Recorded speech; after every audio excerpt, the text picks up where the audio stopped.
Welcome to the Rack Junkies Podcast. This week, I have the biggest thing I've ever uncovered in my life in all of the years doing this. This is massive, but I've got to just tell you guys right off the bat, it's complex. It's hard to understand. I've spent days following the money trail, and the biggest problem I'm going to have is untangling this web in a way that's simple to understand. I've recorded this podcast. This is my fourth attempt. I don't even know if I'm going to get through it on this one because it's so complex, it's so dirty, and I have the receipts.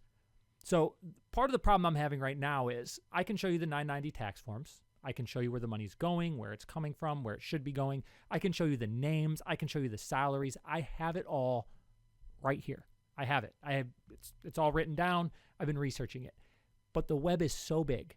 The fraud goes, everybody's in on it. Let me just start by saying that everybody's in on it. When I say everybody, I mean every game agency, every NGO, everybody except for the everyday hunter. Nah, we're not getting any of this money. Tens of millions of dollars. I haven't seen any. You know, I have this podcast. I haven't been paid for this podcast by the government. I know the National Deer Association, they get some of this money. So I'm going to do my best to unpack this, give you exact numbers, give you exact government documents. I have the receipts, but it's like I said, since everybody's in on it, this web explaining this in a way that it took me forever. I mean, days. I'm just going to go through one little trail of this today. There's so much waste, fraud, and abuse in our industry, millions and millions of dollars, and I'm not even. And I'm going to leave out the scientific research waste money that I talked about last week. I'm not talking about any of that. I'm not talking about the biologists. I'm not even talking about the university system, which, again, there's a lot of waste, fraud, and abuse there too, and I will get into that, but this takes precedent because this comes from the money that is given to the hunting industry through what is called an R3 grant. So this is going to be an entire series of podcasts, actually, because it's so complex. So this first one, I need to kind of lay the foundation, lay the framework, and explain a few things to people because a lot of this even I didn't know. And I've been in this industry. I've been researching this stuff for a long time. So let me explain R3 grants. Basically, we have a hunter recruitment problem. We all know that. We talk about it ad nauseum. I'm not going to get into that, but we have a hunter recruitment problem. So through Pittman Roberts, they set aside $5 million a year. Also, there's an additional $6 million, up to $6 million that can also go into this. So we're really talking around $10 million a year in spending to help recruit hunters, which is good. We need it. But where's that money going? See, at the beginning of this, I brought up the fact that, and I think I brought it up in this podcast, but I've recorded this. This is my fourth time recording, so maybe I didn't. The National Deer Association getting $266,000 for their podcast, but they're part of the NGO scam inside of the hunting industry. So they're getting money. This podcast isn't getting paid. I don't even have sponsors, right? Like I've avoided that just so I can talk about this stuff. Because if you're not playing the game, they won't give you the money. And I'm not willing to play the game. In fact, I'm gonna show you guys what the game is and where the money's going. So through this R3 grant money, you have to apply for the grants. Well, these grants require a couple of things. An application, what it's going for. There's certain, and we'll get into more details on that later, but it also requires what's called measurables. You have to come back and say, I got this money. This is what I did with it. These are the results. Well, those grants are back now, and I found them. Now, do you think that we had a good use of this money? Well, if you're listening to this podcast and you follow Rack Junkies on Facebook, I'm guessing you already know that they don't. So let's jump right into it. R3 stands for recruitment, retention, and reactivation. So the whole goal of this money is to get new people into hunting, to keep people in hunting, and get people that were hunters that left hunting to come back into hunting. That's the goal. So they're going to spend millions and millions of dollars on this every year to make that happen. Now, we're also seeing hunter numbers fall off, so it's obviously not working that well. But maybe you could make the case that we don't know. Well, maybe we're at 1 million hunters, and without this, we'd be at 900,000. Right? I'm sympathetic to that. It doesn't seem to be right. But again, I don't have proof of that, so I'm not going to make that claim specifically. Now, I'm going to start out with the grant that started it all. Okay, this grant goes to Wildlife Management Institute. Wildlife Management Institute is at the center of all of this. Okay, I'm in my podcast studio with pieces of paper. I have, whiteboards up. I'm like putting people's names down, and, I'm expanding. I'm creating this big web. So much so, again, this is so complicated. Everybody's in on it, that I look like that guy from the meme, the one that has like strings going everywhere, all over the place. He's like, no, look. Like, that's what I look like down here. I'm not going to lie. But I have the receipts to prove all of it. So let's just start with one grant, and then I will get into why the Wildlife Management Institute might be the most corrupt thing going on in the hunting industry by a long shot, and nobody's ever even heard of them. They've been around since 1911, and nobody's heard of them. There's a reason. They want to fly under the radar. So this first grant, this is a grant that goes directly to them. Now, the Wildlife Management Institute, they also, like, their main job is to help other people get grants, which is why they're at the center of this. So they'll call, like, the National Deer Association and say, hey, you pay us a certain percentage of the money, we'll get you this grant for your podcast, whatever, right? Like those sorts of things. And that's going to be a future podcast. But I just want to hopefully clear up what the most corrupt organization, the Wildlife Management Institute, what they really are and who they are. And we're going to get into their names and salaries and all of it. But I want to start with their grant. And again, this all comes directly. This is primary sourced information. This is from their actual grant number. I'm looking at the grant itself, the application. Grant number, 522AP00531. Okay, now this is a grant worth just under $500,000. It's actually exactly $449,000. So about a $500,000 grant. Now, the recipient, Wildlife Management Institute. Grant name, a national campaign to connect millennials and Gen Z with hunting, shooting, and the outdoors. Now, that sounds great, doesn't it? That sounds like a great idea. Hey, let's get millennials and Gen Z out hunting. We all support that, don't we? We talk about how much we need that. Well, they just gave $500,000 to making that happen. Sounds great. That's what I'm for. But let's look at the results. Okay, the Wildlife Management Institute says that $100,000 will be given to each treatment state. Now, there's 6 states. I'm not going to get into all the exact numbers, but the main states were Arizona, Tennessee, Nebraska, Virginia, and then there was 2 control states, Kentucky and Iowa. So they're like, this is like a scientific study, right? Like, there's like control groups. Right? They have to put this stuff in the actual grant, so they need this control group. So there's basically 4 states. They each get $100,000. Now, spoiler alert, they're like $50,000 short that nobody knows where it went. But again, we'll get there. So let's go into the exact numbers. Again, this comes directly from their own website. This comes directly from their own grant applications, their own filings to the government. These are official documents. The total budget for Arizona, $67,000. Okay, we're going to go over Arizona first, but let me explain it a little more. This is for, the target audience, 18 to 40-year-olds in Arizona. So the first part of this grant is that they're going to take $100,000 and they're going to spend a bunch of money on ads to get more people into hunting. Now, I don't know about you, but I already know right now that if you're going to be running Facebook and YouTube ads, you're not going to be getting your money's worth when it comes to getting new people into hunting. That's just it's a dumb concept from the beginning. Oh, hey, here's a wildlife biologist saying, you guys should love the outdoors. It's really cool. Now, I can't see the videos because they took them down. They give me a link right to where they're supposed to be, and they're not there. I've looked and looked and looked. I'm guessing that they're so embarrassingly stupid that they took them down because this obviously didn't work. Running a Facebook ad, a short form Facebook ad, like, hey, you should like hunting, buy a license. Like, okay, there's so many obstacles to getting into hunting. A Facebook ad's not going to do it. That doesn't even make logical sense, right? Like, I'm not against the spending here. I'm against how the money's being spent. And I'm against well, I'll leave that for a minute from now. Now, where did the money go? Teeds native ad. Now, this is an ad platform that basically runs videos on websites. I've never heard of them. The results were horrible. Okay, as you could imagine. YouTube, 22,600. Instagram/Facebook was 18,055. That's the amount of money they spent. I believe this was campaign dates. Yeah, this is basically over a 1-year period. Basically 2022. No, sorry. That I was thinking of a different grant.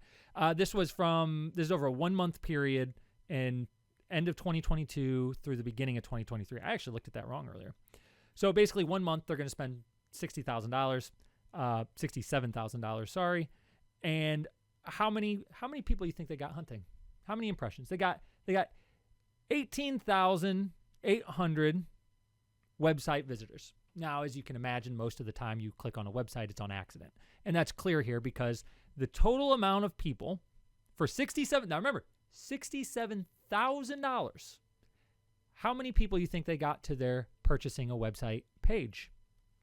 Well, we have that number because I had to report it. 118.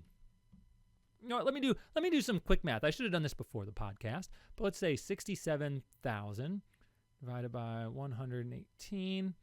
So they spent $568 for every person that went to the buy now or went to the website purchase page. Okay, that doesn't mean 118 people bought them. In fact, we have some information on that. Once they do that, they go to that page. You have to click on something. This is on the Arizona website that takes you to a third-party where you buy your actual license, right? So how many people actually went to that to buy a license because it's less than 118? Well, that would be a total of 9. Well, let's do that math now. They spent $67,000. Again, let me pull up my calculator here. 67,000 divided by 9 equals $7,445. So they paid $7,445 per person that went to a website to purchase a license. That math doesn't make much sense, does it? Especially considering we don't even know if any of them even bought a license. I mean, presumably some of them did, but maximum, best case scenario for the Wildlife Management Institute, with your hunting dollars meant to recruit people to keep hunting a viable option for our kids and grandkids and future generations, spent $7,445 per person to maybe buy a license. That is a waste of hunter dollars. Now, we can obviously assume that I would assume that some of these people from these Facebook ads were just reminded like, oh, shoot, I forgot to buy my license. I need to go get a license. Oh, hey, wait, yeah, I do need to buy. Like some of them are going to be that. If you're asking me, I bet you, my personal opinion, obviously the facts say that the maximum amount of license sold to new millennials and Gen Zers was 9. That's the max. I would say that it's probably 0. I don't think that any 24-year-old kids in Arizona saw some biologist sitting there going, hey, hunting's good. You should like hunting. And then they bought a license and went out and went out and shot an elk, applied for points. Like, what are they doing? Like what are they doing? That doesn't make sense. That didn't happen. It was a waste of money. It was an obvious waste of money. Again, this is their numbers. These aren't my numbers. These are their numbers. Now, this gets even better when you start looking into where I think that they're lying about things. All right, now let me get past the Arizona stuff. Obviously, that was a big waste of money. Now, let's go to Tennessee, because Tennessee has the opposite result, which looks like they made a ton of new hunters. Now, we just went over the Arizona results. They ran the same ads on both pages, is what, from what I can tell. That seems to be what they're saying.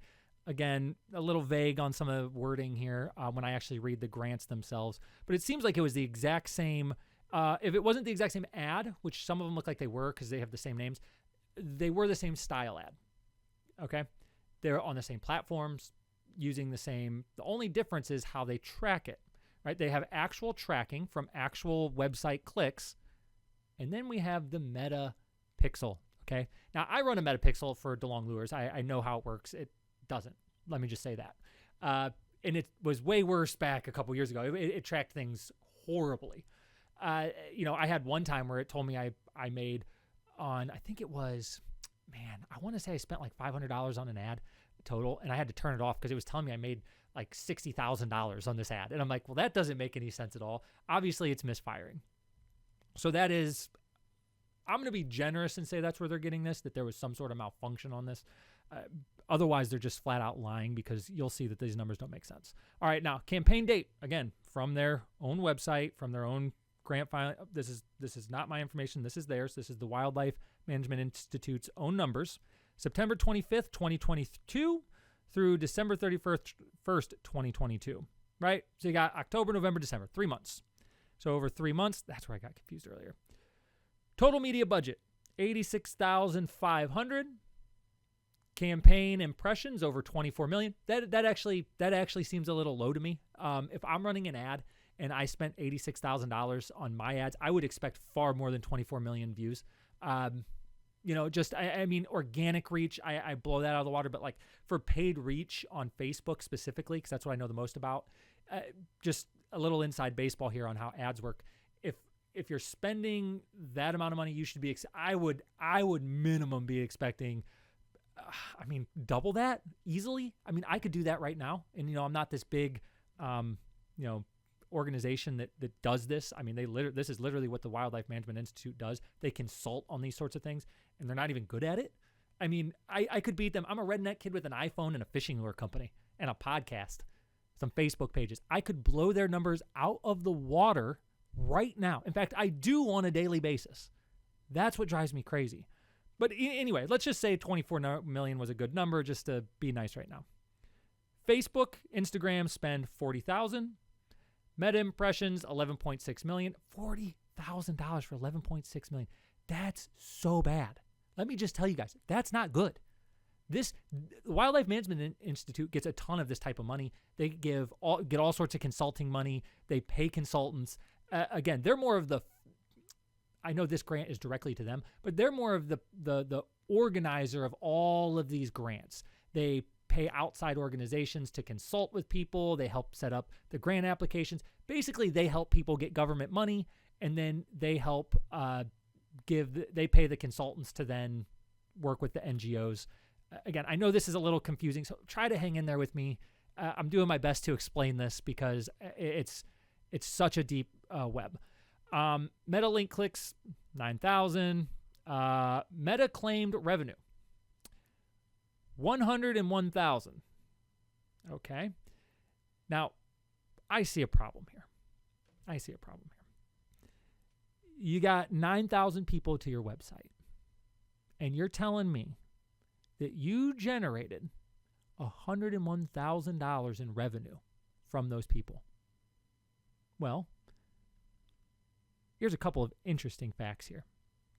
Remember when I told you those dates? It's kind of correlate with deer season, don't they? Well, I mean, presumably, a lot of these people they're advertising to are people who already who already buy licenses. They're already hunters. This isn't recruitment. This is them saying, well, look, the Arizona was a bust, right? Like that was horrible. We know that didn't work. Can we advertise to people who hunt? This is being as generous as I possibly can. It seems to me that these numbers are just completely made up. I can't find any way. These numbers do not make sense to somebody who's purchased ads, who's been paid for ads. Again, when we had the huntingnews.com, we would get ads. I know what these numbers look like. It's nothing like what they're saying. Not even close. Okay, these numbers are wrong. I can't prove why yet, but we'll get there. Don't worry. Hang in there with me. It's going to take a couple episodes to get there. Oops, I scrolled all the way down. YouTube, they spent 20,000. YouTube impressions, 2 million. 20,000 for 2 million impressions? Man, these people are getting ripped off. Clicks, 7,000. They claimed 2,000 in revenue. Wow, that's even worse. So you spent 20,000 to get 2,000 in revenue, and you're already, I think, lying about this stuff. TikTok, they spent 20,000. They claim that it doesn't look like they got any money from that. Snapchat, they spent 6,000. They got 1 million impressions for 6,000. Swipes, 4,000. Again, these numbers don't add up. Now, when you add up all the grant money, they totaled. Hold on, I have it all right here. Actually, I don't. That's all right. It doesn't really matter. It's basically they had 100,000 left over, which is their consulting fee, which is paying themselves, which is, these numbers don't add up. So first off, when we have, how can you have two separate sets of numbers? One from Arizona that shows we don't, no, this didn't work at all. And then you're telling me that you did the same thing in Tennessee, but man, did we get all these results. I don't believe you. I think that they're lying. Let me say, I think they're lying about this. I really do. I've been in this industry. I've done this stuff for far too long to think that that's anywhere near true, especially when you have another one that, that produced $0. Right? Like, does that not tell you that something's off here? It should. Does me. Now, again, how much are these people getting paid to not produce any results? Well, let's go over it, because the guy who's the president of the Wildlife Management Institute, again, one other note I have on here, their 2025 revenue was $6.2 million, just so everybody knows that. They're bringing in a lot of money. Executive compensation, $560,000, and others, and salaries, $1.5 million. So they're paying over $2 million in salaries. You're paying over $2 million in salaries to produce garbage results, and funneling a bunch of more money through this R3 program to other NGOs and other state game agencies, like the National Deer Association, like the Ohio Division of Wildlife is actually on here. I don't know exactly how yet. I'm still looking. I'm still researching that. That's kind of where I left off before I started the podcast. But my point is, what I'm looking into in this series is the R3 grant money, who's getting it, who's facilitating getting it, and what are the actual results. To simplify it as much as I can, the Wildlife Management Institute is at the center of this scam, and they gave, again, this was just one of their grants that they got, because they get R3 grants along with helping other people get R3 grants. But let's look at their salaries. Tom Wasley, the president and the assistant treasurer. Yeah, that seems about right. You're the president and assistant treasurer for an organization that's producing zero results and making massive amounts of money. Nothing there. Don't look, guys. His salary was $255,692. So over $250,000. In other compensation, $30,500. His health insurance, travel expenses, per diem, that kind of thing. Seems kind of high to me. But whatever. Okay, well, let's stick on Tom Wasley. Let me scroll down. We'll get back to the rest of the executive compensation in a minute. He's the former director of the Nevada Department of Wildlife. Okay, that's important because this is a giant web where everybody's connected. Remember earlier when I said everybody's in on it? The same people that rise to the top of these government agencies end up always going to the next government agency and getting a payday, going to the next NGO and getting a payday. They all get paid massive amounts of money as long as they're working with the government. They don't have to provide any services. They don't have to have any real results, as we just exposed clearly. But they get rich doing it off of hunter dollars that are supposed to be saving our sport. But that's just not happening. Now, he was also, I want to make sure, I need to make sure I got this right, counsel to advise hunting and shooting sports, American Wildlife Conservation Partners, USGS Cooperative Research Units Coalition. What does my note say here? This guy is not an outsider, in parentheses. This is a former game agency director, now running an NGO that receives grant money and helps shape hunting policy. Yeah, that's kind of what I already went over. He also, I want to make sure, I'm fairly certain there's an organization that is in Washington, D.C., where basically like the heads of game agencies all have their own little special group, right? So as long as you toe the line of what the politicians want and you go about filling out the right paperwork and getting all the right money, you kind of just... You fail upward. Okay, this happened with the Georgia head of the Georgia DNR. I forget his name. He was in charge of it. He was a real piece of work. And they get $300,000 salaries. They make more than some governors. Because nobody sees them, so they don't see. You never hear these names. Nobody's ever investigating this. So and this guy, I believe Wasley was the president of that for a while. I'll have to look into that and get back to you guys on the next podcast, because I'm pretty sure he was on there making like $280,000 or something like that. And then as soon as he gets out of there, you do everything you're supposed. You toe the government line. You get to be the head of the director of the Department of Wildlife. Then you go to Washington. Then you get paid again. Then you go to an NGO, and then you get paid again. And at no point do you ever have to provide any wins. I've talked about this extensively lately on podcasts and my writing. Show me the wins from our conservation departments. Show them to me. Where are the wins? They don't exist. You have moose. Moose populations are declining like crazy. You have turkey populations peaked in 2004. Deer populations peaked in the late 90s. Grouse are gone. Pheasants are gone. Pheasants are actually technically invasive, so let's leave that one out. Ticks are horrible and there's no solution. CWD has been a complete and total disaster. EHD has no real solution. Game agencies are failing and failing and failing, and they're getting more and more and more. This is what happens with the government being involved. They fail up. They fail and they get more and more money, and the people getting rich are the ones connected to the government. These people aren't to be trusted. The more I research, I was like a Steve Rinella guy. I listened to a bunch of Meat Eater podcasts. I was all about, we need science-based research. We got to trust the game agencies. Look what happened in the early 1900s. I was all on board with that stuff. And the more I've investigated this and looked where the money's gone, and I kept getting messages, follow the money, follow the money, follow the money. And I started doing that. And what I found is I've lost all faith in our game agencies. When you see their total incompetence, you will lose all faith in these game agencies. They're wasting millions and tens of millions of dollars a year and providing nothing except for loss after loss after loss. Now, let's go back to the vice president. I actually got to go the other way. I got all their salaries right here pulled up. Scott Williamson, VP and Assistant Secretary / Treasurer. So we have the Treasurer and Assistant Treasurer are the President and Vice President. That seems legit, right? Right? Yeah, that seems legit. Hey, we're getting $6 million of Hunter money. We're providing nothing, and our CEO is the president. Sorry, that was the dumbest line I've ever said.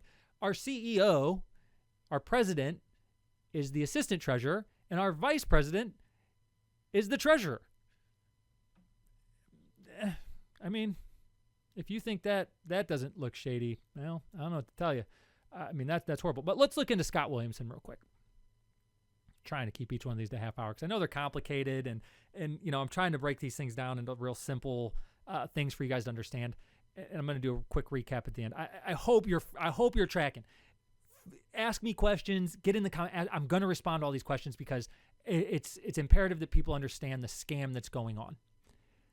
And hopefully I get better at explaining this. Okay. Now, Scott Williamson, again, a connected individual. He was the former big game director of Texas Parks and Wildlife. Go figure. Former whitetail deer project leader for New Hampshire Fish and Game. So, again, another connected individual. Now, I'm going to skip over that part. I don't got time for it. Again, I'm going to just rant because it's just, this stuff pisses me off so much. Again, okay, now what is Scott Williamson's salary? $240,351. Other compensation, $28,970 for a grand total of $269,321. Again, this isn't one person getting rich. This is over $2 million in salaries. To provide what? And let me challenge him. Any one of these guys can come on here and talk to me about this. I will write about it. I'll put it on Rack Junkies. Again, we get hundreds of millions of views a month. So I will give them to you to show us what you're actually doing. And again, they're going to come with hard questions as to where this money's going and if it's being wasted. It's not going to be just a propaganda piece where you can come on here and just say, well, look at this one or two good. Look how we spent $500,000 really well. No. It's going to be, you need to account for all $6 million here. You need to justify your salary. How can you justify $2 million in salaries when we have virtually no measurable results that are in any way good enough to, it's just a waste of money. It's a clear waste of money, and you guys are getting rich off of it. I got a real problem with that, and I think a lot of hunters do too. Okay, now let's just to go through a couple more real quick there. Jonathan Gassett, Southeast Field Representative. This guy's highly connected, and I haven't looked into him too much yet. Highly connected, making $170,000 plus another $30,000, over $200,000 in total compensation. That guy, I've got some real questions about. Again, it's a big web to untangle, and I'm going to spend the next week every day 8 to 10 hours a day just reading and researching and looking into these people, filing requests, all of that. Matthew Dunphy, 152,000, 28,000 more, 181 total. And Forshen, I don't know, 116,000, 23,000 extra. There's no, I've tried to be generous with these people. They're not providing any services to hunters. They're not. Show them to me. They have to report their measurables on everything they do. I can't find anything. Mostly what they do, and I'm gonna wrap it up with this. I'm gonna try to pull it all together the best I can. Again, I'm even confused on some of this stuff.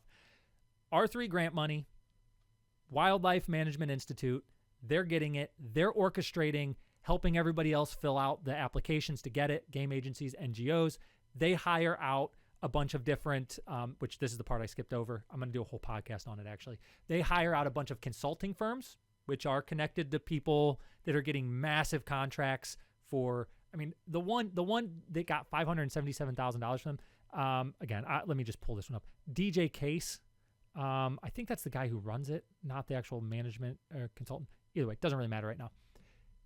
They get $577,000 from last year from the Wildlife Management Institute. They're getting paid almost $1 million to update fws.org. $1 million to update a website? Now, they've been connected since 1987, so these are very connected to politicians. Again, if you're connected to the political class, you get the funding, you get rich at the expense of the hunters. These dollars should be going into habitat improvements. They're not. Now, there is some habitat improvement grants, supposedly, but it's after it's funneled through a corrupt organization like this, through other NGOs, through game agencies, and then finally when it gets down, you have the tiny little breadcrumbs that are doing the actual work on the ground. And a lot of that's even done by volunteers, but the people being paid are the ones at the top that are connected to the government. I can't believe what I'm finding here. Let me just do a quick recap of this, just because I know this is complicated. I know people have got to be like listening to this going, am I really understanding this? So let me try to explain it simply. And if I'm not, please let me know. Say, listen, dude, that was too much. We still don't get it. I will completely understand. I'm having a hard time understanding it. So to recap, R3 grants comes for Pittman Roberts, up to $11 million a year, around $10 million annually. Now, what happens with those R3 grant money? They get it goes to NGOs, it goes to game agencies, and a lot of it is funneled through the wildlife. This is WMI is what I'm gonna call it, just to make this simple. Wildlife Management Institute. Most of it is funneled through them. They take their cut. They pay their consultants. We get no results. Okay, just to make it just so that we see the pattern. R3 money, $11 million. Wildlife Management Institute, NGOs, and game agencies. Everybody takes their cut. Even when they have their measurables, they produce almost zero results, and tiny little breadcrumbs make it down to the bottom to actually do real on-the-ground work. That's the scam. That's how it works. And you can see the receipts right here. All of this stuff comes from their own grant applications and their 990 tax forms and their own websites. They actually say this stuff. They like put it on their website. Just nobody looks at it. So if you want any sources, I'm still working on the YouTube thing, and I'm going to put this on Facebook. So just hang in there. On Facebook, I have to do more short form writing, like 2 paragraphs at a time. It's hard to hold attention on Facebook. So I have to do it in short form, 1 piece at a time. That's where some confusion can come in as well. And when you're trying to break down a very confusing topic, I almost have to go about it as like, look at what this guy's doing. Look at what this institute's doing. Look at what that's. And then if you want a more detailed breakdown, you can come to this podcast, like and subscribe. I know that's the most millennial thing I'll say. But again, just so we're aware, I'm going to be talking about the Wildlife Management Institute's podcast that nobody listens to. And I'm sure you didn't know. It's something conservation. I forget. We'll talk about it later. But they have 0 reviews. They've been doing a podcast for 2 years. I already get more downloads than them. Yeah, and it's not even up yet. Well, right now, I guess we're tied on this episode. So anyways, check it out. Follow the page. Follow Rack Junkies for a written version of this. And hopefully I explained that well. If you have any questions, I encourage them. I want people to disagree with me. I want people to tell me where I'm wrong. I want people to tell me, hey, I kind of understand where you're coming from, but could you explain this a little better? That helps me to be better at explaining it, helps me to know what data to get in order to help you guys understand these things better. But the bottom line is there's a massive con going on in the hunting industry, and it's all the people at the top. It's the same thing over and over and over. You get to the top and you get paid by the NGOs, and it all comes from the taxpayers. So I'll be back next week with a better, again, I promise, next week's podcast will be better.